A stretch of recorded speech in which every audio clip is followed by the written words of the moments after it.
Pemirsa, kita akan memasuki Habar nang Panambayan. Bank Kalsel sebagai bank daerah yang terus berkembang tentunya harus bisa menjawab tantangan yang ada di depan, termasuk pemenuhan kewajiban atas peraturan Otoritas Jasa Keuangan terbaru nomor 12 tahun 2020 tentang konsolidasi bank umum. Aturan tersebut mewajibkan bank daerah termasuk Bank Kalsel meningkatkan modal minimum menjadi 3 triliun rupiah paling lambat hingga 31 Desember 2024. Nah pemirsa, berikut kabar lebih lengkapnya.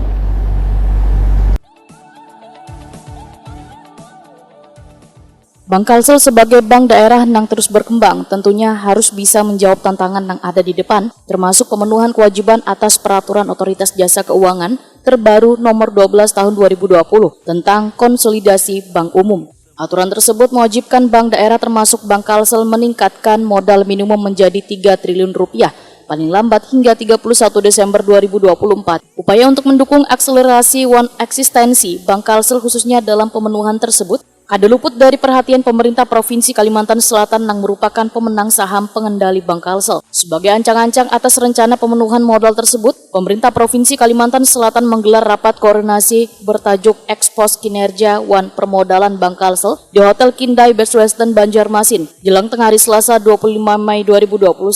Rapat ini diikuti oleh Sekda Provinsi Kalimantan Selatan Roy Rizali Anwar, Kepala Bagian Edukasi Perlindungan Konsumen OJK Regional 9 Kalimantan Selatan, Putu Gede Indra S, Wan Direktur Operasional Bank Kalsel Ahmad Fatria Putra. Kegiatan ini juga dihadiri Kepala Bakuda Provinsi Kalimantan Selatan Agus Dian Nur, Kepala Bapeda Provinsi Kalimantan Selatan Nurul Fajar Desira, Kepala Biro Perekonomian Setda Provinsi Kalimantan Selatan Ina Yuliani, Kepala Biro Hukum Setda Provinsi Kalimantan Selatan Bambang Eko Mintarjo, Head of Business Group Bank Kalsel Fahrudin beserta pejabat Pemprov Kalimantan Selatan, Wan Kepala Divisi Bank Kalsel terkait lainnya. Rapat dibuka Wan dipimpin Roy Rizali Anwar yang ingin mendengarkan berbagai skenario pemenuhan modal inti, baik dari anggaran pendapatan Wan belanja daerah maupun skenario lain yang ditawarkan baik bentuk obligasi maupun private investor. Kemudian langsung dilanjutkan oleh pemaparan dari Direktur Operasional Bank Kalsel Ahmad Fatria Putra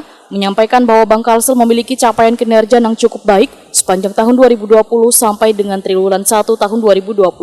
Ahmad Fatria Putra menjelaskan pandemi COVID-19 telah menyerang sendi perekonomian sepanjang tahun 2020. Namun patut disyukuri kinerja keuangan Bank Kalsel masih mampu bertumbuh positif dan memperoleh hasil yang cukup bagus. Pencapaian kinerja dapat diukur dari beberapa aspek. Dari sisi aset per Maret 2021 tercatat sebesar 16,04 triliun rupiah, di mana tahun sebelumnya sebesar 14,27 triliun rupiah years on years atau mengalami kenaikan sebesar 12,41%. Dari sisi laba sebelum pajak tercatat sebesar 121,49 miliar rupiah, di mana tahun sebelumnya sebesar 83,30 miliar rupiah years on years atau meningkat 45,85%. Selanjutnya dari sisi DPK tercatat sebesar 13,23 triliun rupiah, di mana tahun sebelumnya sebesar 11,47 triliun rupiah atau tumbuh 15,33%. Ahmad Fatria Putra menyatakan menjawab POJK tentang konsolidasi bank umum tersebut, Bank Kalsel Waihini memerlukan tambahan modal inti dari seluruh pemegang saham Bank Kalsel,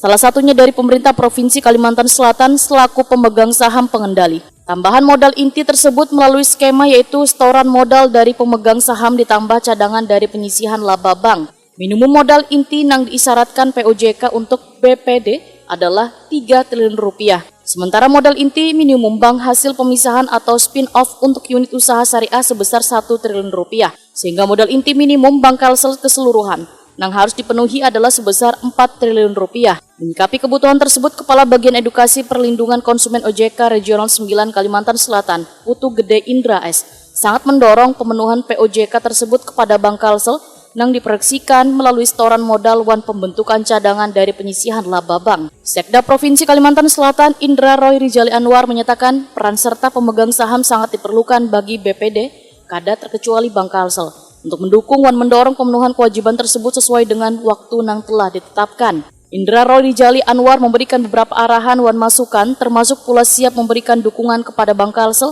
atas segala kegiatan dan upaya pemenuhan modal. Indra Roy Rizali Anwar menyatakan, selaku pemegang saham pengendali mendukung berbagai upaya Bank Kalsel agar terpenuhinya kewajiban modal inti minimum sebesar 4 triliun rupiah di 2024. Meskipun kinerja Bank Kalsel telah menunjukkan hasil yang positif baik di 2020 sampai dengan triwulan 1 2021, namun pemerintah Provinsi Kalimantan Selatan mendorong Bank Kalsel agar selalu meningkatkan kinerja saban tahunnya.